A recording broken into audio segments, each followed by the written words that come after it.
Sir இல்ல பாஜக உண்மையாவே தலையிடுதா சார்? ஒரு பக்கம் பாத்தீங்கன்னா அவங்க நேரடியா ஏத்துக்கிறாங்க, இன்னொரு பக்கம் பாரதிய ஜனதா கட்சி இந்திய திருநாட்டை ஆண்டு கொண்டிருக்கின்ற கிட்டத்தட்ட 18 மாநிலங்களில் அவர்கள் முதலமைச்சராக இருக்கிறார்கள். அந்த வகையில் அம்மாவிடம் மிகுந்த பாசமும் நம்பிக்கையும் கொண்டிருப்பவர்கள். இன்றைக்கு மாண்புமிகு பாரத பிரதமர் அவர்கள் அனைத்து இந்திய அன்னார முன்னேற்ற கழகம் என்ற இயக்கம் ஒன்றுபட வேண்டும் என்றுதான் அவரும் மாண்புமிகு உள்துறை அமைச்சர் மாண்புமிகு அமித்ஷா அவர்களும் மற்றும் பாரதிய ஜனதா கட்சியில் இருக்கின்ற மேல்மட்ட தலைவரும் விரும்புகிறார்கள். ஆனால் ஒரு தனிப்பட்டவருடைய விருப்பு வெறுப்பை இயக்கத்துக்குள் சென்று கொண்டிருக்கின்ற காரணத்தினால் அது இன்றைக்கு ஒன்றுபடுவதற்கு தடையாக இருக்கிறது. என்னதான் அவர்கள் அள்ளிக்கொண்டு போக போறார்கள் எனக்கு ஒன்றும் தெரியவில்லை. ஏனென்று சொன்னால் மாண்புமிகு அம்மார்கள் எங்களுக்கெல்லாம் நல்ல பதவிகள் உச்ச பதவிகளை அளித்திருக்கிறார்கள். பின்னால் வர இளைஞர்களுக்கும் அனைத்து இந்திய அன்னார முன்னேற்ற கழக மாபெரும் இயக்கம் எந்த வகையில் இந்த சமுதாயத்துக்கு பணியாற்றியது, கடமையாற்றியது என்பதெல்லாம் நினைவில் கொண்டு கழகம் ஒன்றுபட வேண்டும் என்பதுதான் எங்களுடைய முயற்சி.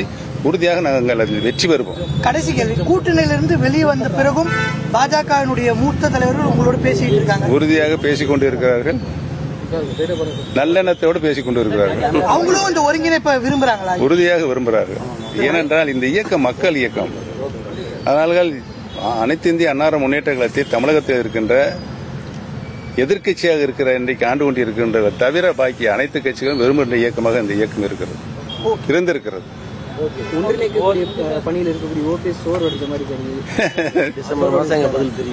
இல்ல நாங்கள் உங்களுக்கு தெரியும், சட்ட போராட்டம் நடத்தி கொண்டிருக்கிறோம். இந்த நீதிமன்றங்கள் முன்னால் நான் பயணித்துக் கொண்டிருக்கிறேன். எங்களுடைய தலைவர் வகுத்த சட்ட விதி, அந்த சட்ட விதிப்படித்தான் கழகம் நடைபெற வேண்டும் என்று நாங்கள் உறுதியாக இருக்கிறோம். மற்ற விதியெல்லாம் மாற்றிக்கொள்ளலாம் அல்லது ரத்து செய்திருக்கலாம், காலத்திற்கு ஏற்ப மாற்றிக்கொள்ளாமல் இருக்கிறது. ஆனால் ஒரே ஒரு விதியை மட்டும் மாற்றக்கூடாது என்று மாண்புமிகு புரட்சித் தலைவர் அவர்கள் வரையறுத்து சொல்லியிருக்கிறார். கழகத்தினுடைய பொதுச் செயலாளர் பதவியை அனைத்து இந்திய அன்னார முன்னேற்ற கழகத்தினுடைய அடிப்படை தொண்டர்கள் தான் தங்களுடைய வாக்குரிமையின் மூலம் தேர்தல் மூலமாக தேர்வு செய்யப்பட வேண்டும் என்று விதி இருக்கிறது.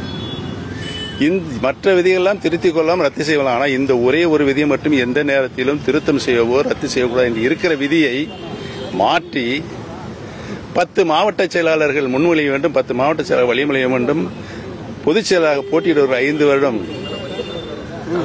தலைமை கழகத்தினுடைய நிர்வாகியாக இருக்க வேண்டும் என்று விதியை மாற்றி இருக்கிறார்கள். அப்ப அடிப்படை புரட்சித் தலைவர் எம்ஜிஆர் அவர்கள் கட்சியினுடைய அடிப்படை தொண்டனுக்கு தந்த உச்சபட்ச உரிமை, அந்த உரிமையை இன்றைக்கு பறித்திருக்கிறார்கள். பறிக்கப்பட்ட உரிமையை மீட்கின்ற குழுவாகத்தான் நாங்கள் இன்றைக்கு செயல்பட்டுக் கொண்டிருக்கோம். இது குறித்து 6 வழக்குகள் பல்வேறு நிலையில் பல்வேறு நீதிமன்றங்களுக்கு சென்று கடைசியாக உச்சநீதிமன்றத்திற்கு சென்ற பொழுது இந்த 6 வழக்குகளும் மீண்டும் சென்னை உயர்நீதிமன்றத்தினுடைய சிவில் கோர்ட்டில் விசாரிக்கப்பட வேண்டும். இதற்கு முன்னால் எந்த தீர்ப்பு வந்தாலும் அது பைண்டிங் ஆகாது. சிவில் கோர்ட்டில், உயர்நீதிமன்றத்தினுடைய சிவில் கோர்ட்டில் சொல்லப்படுகின்ற தீர்ப்பு தான் பைனல் தீர்ப்பாக அமையும் என்று உச்சநீதிமன்றம் வழிகாட்டுதல் இருக்கிறது. அந்த வழிகாட்டுதலின்படி இன்றைக்கு நாங்கள் அந்த வழக்கையும் நாங்கள் நடத்தி கொண்டிருக்கிறோம். தொண்டர்களுக்காக எனக்கு தான் பதவி வேணும், என் கூட இருப்பவருக்கு தான் பொதுச் செயலாளர் வேண்டும், என் கூட இருப்பதுதான் முதலமைச்சராக, நான் உட்பட யாரும் எந்த பதவியும் கேட்கவில்லை.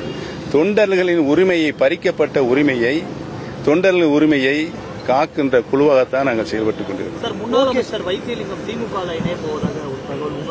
எந்த காலத்திலும் அவர் கொள்கைக்காக தன் நிலையை உயர்த்திக் கொண்டிருப்பவர். எந்த காலத்திலும் திரு வைத்திலிங்கம் அவர்கள் அனைத்து இந்திய அன்னார முன்னேற்ற கழகத்தின் இன்றைக்கு நாங்கள் சட்ட போராட்டம் நடத்தி கொண்டிருக்கின்றோமோ அந்த இயக்கத்தான் இணை ஒருங்கிணைப்பாளராக இருக்கிறார். எந்த காலத்திலும் அவர் எந்த இயக்கத்திற்கும் போக மாட்டார் என்பதை நான் உறுதியாக சொல்கிறேன்.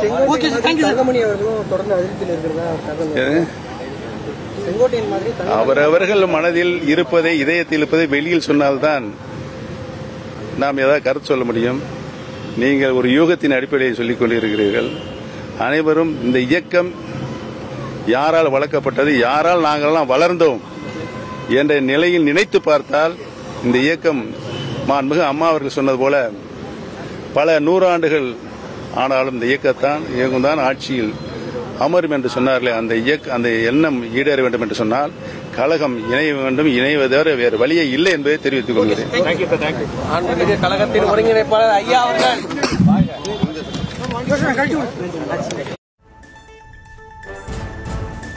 ஓபிஎஸ் செய்தியாளர்களை சந்தித்து பேசியிருக்கிறார். அந்த காட்சிகளை பார்த்து வருகிறோம். அதிமுக கூட்டணிக்கு வைகோ வரமாட்டார் என்று ஜெயலலிதாவிடம் ஓபிஎஸ் பொய் கூறியதாக வைகோ தெரிவித்திருந்த நிலையில் அது தொடர்பாக ஓபிஎஸ் பேசியிருக்கிறார். ஜெயலலிதா என்ன சொல்வாரோ அதைத்தான் கூறியிருக்கிறேன் எனவும், இதுகுறித்து தாம் கருத்து கூற விரும்பவில்லை, கருத்து கூறினால் வைகோவின் மனம் புண்படும், அவர் தான் இது பற்றி கருத்து கூற விரும்பினால் கூற தயாராக இருப்பதாகவும் தெரிவித்திருக்கிறார்.